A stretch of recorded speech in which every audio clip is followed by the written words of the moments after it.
de construction des 1000 logements en Gontier sont effectifs. Qu'en est-il de leurs bénéficiaires et à combien va être estimé le coût de ces logements? Il n'y a pas qu'à Gontier que les travaux ont commencé. Il y a également du côté de Essassa sur le site ancien de SHM. Je pense qu'il est un peu tôt pour déterminer aujourd'hui qui vont en être les bénéficiaires. Pourquoi? Parce que autant on a pu observer le déficit qui existe, autant il faut regarder qui a besoin de logement. Ça nécessite une autre démarche, une autre procédure, pour aboutir à quoi? Pour aboutir à observer que voici celui qui veut le logement, voici quelles sont ses capacités, voici les mécanismes de financement qu'on peut mettre en place, et voici de quelle manière cela peut s'amortir. Ça, c'est d'une part. D'autre part, il faut arriver à estimer le coût du logement de sorte que, aussi bien à Libreville qu'à Makokou, à Oyem ou à Franceville, où des logements vont se construire, que chacun puisse accéder aux logements de même type au même coût. Donc, commençons par les construire, voyons comment ils sortent de terre, et ensuite analysons toutes ces questions-là. Ça ne veut pas dire qu'on les analysera uniquement quand ils seront sortis de terre, mais seulement il est bon de communiquer dessus lorsque les maisons existent. On ne va pas pouvoir vendre aujourd'hui sur plan les maisons, personne n'achèterait sur plan. On veut d'abord voir qu'elles existent physiquement, et les mécanismes ensuite pour les mettre à disposition vont être communiqués. La difficulté qu'éprouve M. Ping à être reconduit à son poste, est-ce que ce n'est pas dû à une erreur diplomatique de la part du Gabon, le fait d'avoir soutenu les gars du CNT avec leur barbose de l'OTAN au plus fort de la crise libyenne? Mouammar Kadhafi, c'était quand même le parrain de cette Union africaine, celui qui finançait pratiquement tous les pays étant pratiquement à court de trésorerie. Est-ce que Ping ne paye pas plus ou moins cette erreur diplomatique?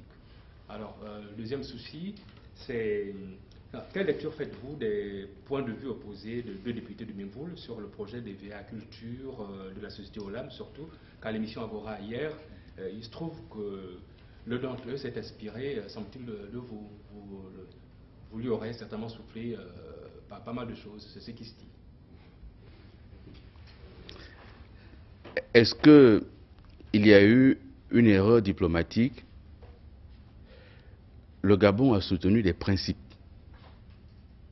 Les principes de démocratie, de respect des droits de l'homme. Et ce sont des principes intangibles que nous fixe notre Constitution.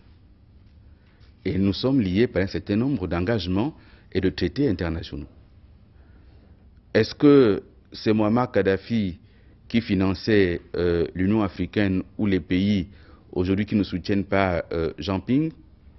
Me semble-t-il, tous les pays africains contribuent au fonctionnement de l'Union africaine. Et même des bailleurs multinationaux qui ne sont pas du tout africains, ce sont eux qui soutiennent à presque 80% le budget de l'Union africaine.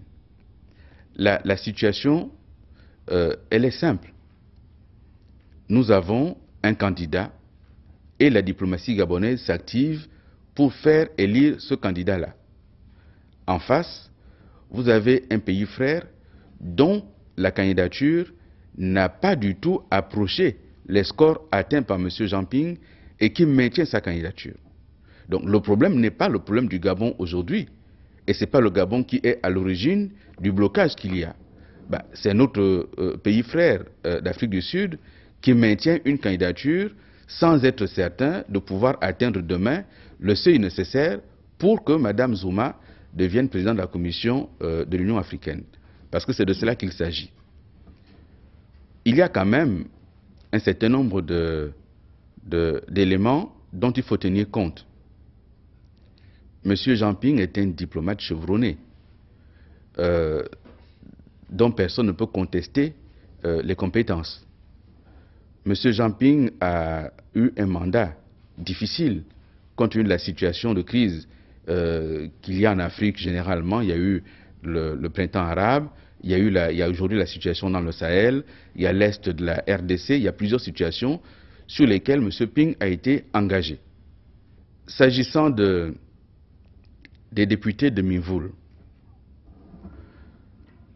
Il s'agit d'un débat qui a eu sur la question de l'EVA culture.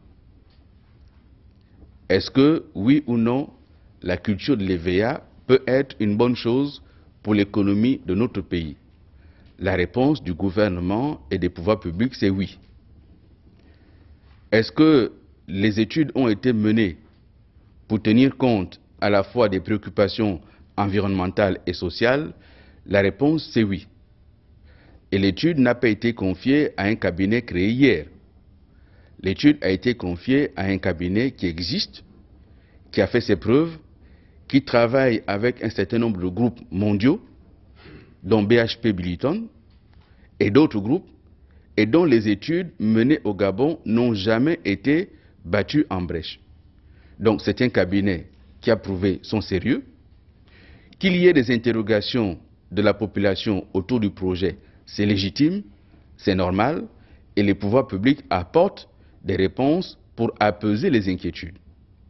Et nous disons, à l'heure où nous parlons, l'EVA se cultive dans le Wolenthem. Nous avons l'EVA à Mizik, nous avons l'EVA à Bitam, à Oyem et même à Minvoul, où un certain nombre de hauts cadres de l'administration aujourd'hui retraités ont des plantations d'EVA qu'ils exploitent. Nous n'avons pas encore entendu dire qu'il y aurait famine dans le Wolenthem parce que l'EVA aurait tué des sols.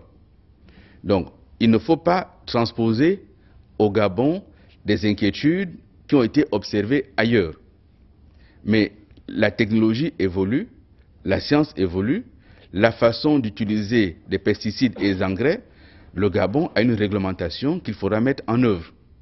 Je rappelle que dans ce projet, le gouvernement gabonais est engagé avec Olam dans une joint venture. Il s'agira d'apporter 7000 emplois dans cette localité.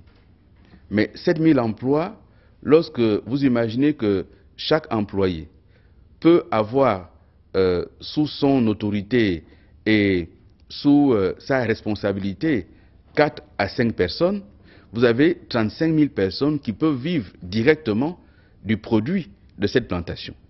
Mais nous ne parlons pas des effets induits avec le développement par ailleurs de l'agriculture vivrière pour nourrir le chantier. Le fait d'amener l'EVA dans le Wolenthem aujourd'hui n'est pas une façon de tuer la culture du cacao. On peut demander, si tel peut être le cas, de faire en sorte qu'en même temps que Olam développe ses plantations d'EVA, mais qu'Olam aide les populations à entretenir et à accroître leurs exploitations au niveau de la culture du cacao et du café. Ce n'est pas incompatible.